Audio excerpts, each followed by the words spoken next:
lagi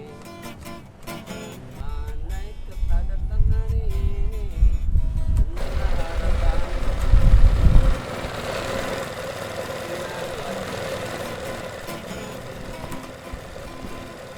sinar lagi hatiku pun ceria kembali ku tetap mega. Nama saya Yayat. Untuk panggilan di Kuitang atau di Cat Duko ini, orang lebih mengenal nama saya Pak Yayat. Saya salah satu dari bagian pengrajin Cat Duko di Kuitang ini yang berdiri sejak saya pribadi dari sekitar tahun khususnya 89 saya menjadi pengrajin Cat Duko. Yang mana awal-awalnya saya dulu ikut dengan kakak sepupu saya dari tahun 83 sampai tahun 89. Dan 89 sampai saat ini saya berdiri sendiri. Cat Duko itu adalah bagian dari suatu pengecatan khususnya untuk pengecatan mobil ataupun motor. Dulu orang banyak menggunakan cat duko itu untuk mobil dan motor, tapi sekarang ini banyak juga yang menggunakan cat duko untuk lift, terus filling kabinet, terus ada juga sekarang pakai untuk kusen kantor. Jadi artinya cat duko itu banyak juga manfaatnya, di mana artinya mungkin dia mempunyai suatu kekuatan yang sama seperti dengan cat mobil. Makanya sekarang banyak digunakan untuk perkantoran, untuk filling kabinet, untuk motor dan lain-lainnya.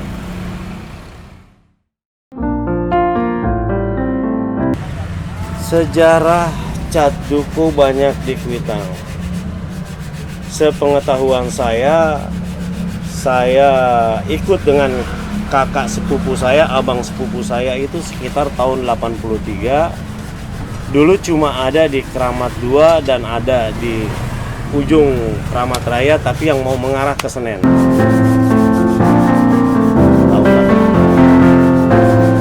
Nah,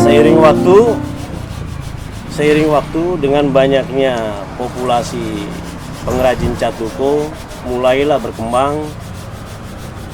Sekitar tahun 85, 86, 87 sampai sekitar tahun 90 itu keluar Keramat Raya yang mengarah ke arah Salemba, khususnya di depan gedung CTC. Mengingat setiap hari Sabtu dan Minggu gedung CTC ini tidak digunakan untuk perkantoran. Jadi di halaman muka jalan raya anak-anak menggunakan untuk mencari konsumennya. Nah, terus semakin banyak, mulailah berkembang sampai di depan sekolah Kristen Vincentius. Dari situ terus juga semakin berkembang, akhirnya mulai sampai ke depan gedung BNI, Bank BNI yang di perempatan Raden Saleh. Nah, kira-kira tahun 2004, karena saya juga merasa sudah paling terbelakang adanya di Keramat 2, mulailah saya ekspansi di depan Pasar Kenari. Ketika di Kenari sudah mulai banyak, mulai lagi ada yang ke depan lagi sampai di gedung Universitas Indonesia. Nah, semakin banyak juga di situ, lari lagi saat ini sampai paling ujungnya ada di depan Kapitol, seberang dari Rumah Sakit Karoles. Sampai di dalam perkampungan pun juga ada cat duko.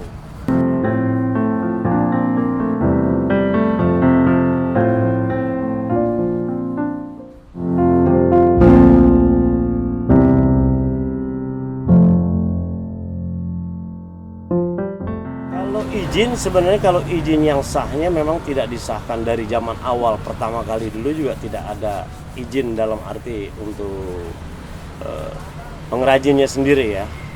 Nah, kita di sini berdiri ya boleh dikatakan dilarang juga enggak, izin pun juga enggak. Tapi kalau untuk di jalan raya memang sebenarnya tidak diperbolehkan, mengingat jalan raya Kramat Raya itu kan jalan protokol. Boleh mencari tapi tidak boleh dikerjakan di pinggir jalan. Makanya saya masuk ke dalam karena supaya istilahnya jangan mengerjakan yang bertentangan dengan pihak-pihak yang berwenang di sini, dalam arti dari pihak kelurahan, kecamatan, bahkan mungkin dari wali kota ya. Makanya saya ambil posisi di dalam supaya tidak bertentangan.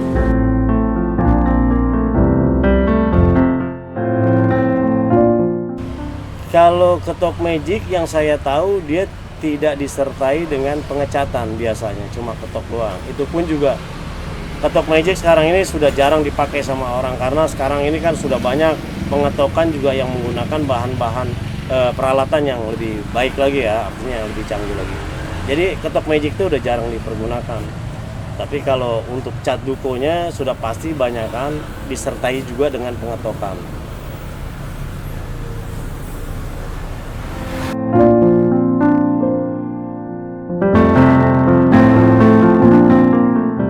Kalau wilayah preman-premanan sih apa ya, kalau saya bilang di sini nggak ada preman-premanan dalam arti di mana kita yang memulai pertama dapat lapak, katakanlah lapak di sini ya, mungkin teman-teman yang lain juga menghargai, nggak mau mencampuri, nggak mau dalam arti apa ya, merebut lahan lah ya, karena kita orang yang pertama, mereka nggak mau saling merebut gitu. Jadi kalau buat preman-premannya nggak ada.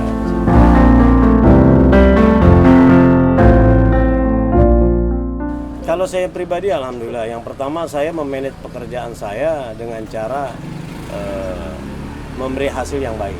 Pastinya ya, hasil yang baik, tidak mengecewakan konsumen, dan berikan hasil yang bagus dan dia puas, pastinya akan menjadi pelanggan.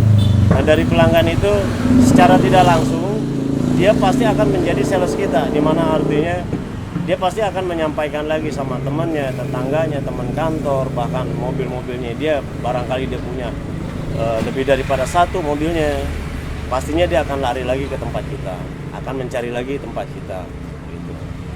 Sejauh kita bisa memberikan hasil yang baik.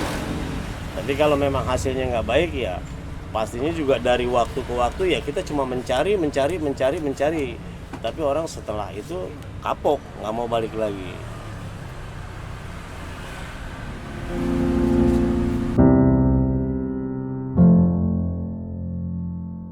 Masih jadi kenek pada waktu itu. Paling cuma apa ya, dari cuma sekedar ngelapin sampai ngamplas, terus sampai disuruh ikut bantu-bantu ngedempul. Mulai saya bisa bagian-bagian dalam, bagian-bagian bawah, terus sudah selesai dilihat hasilnya baik, pengecatan saya, baru saya dilepas sama abang saya. Nah, dari situ saya mulai berdiri sendiri.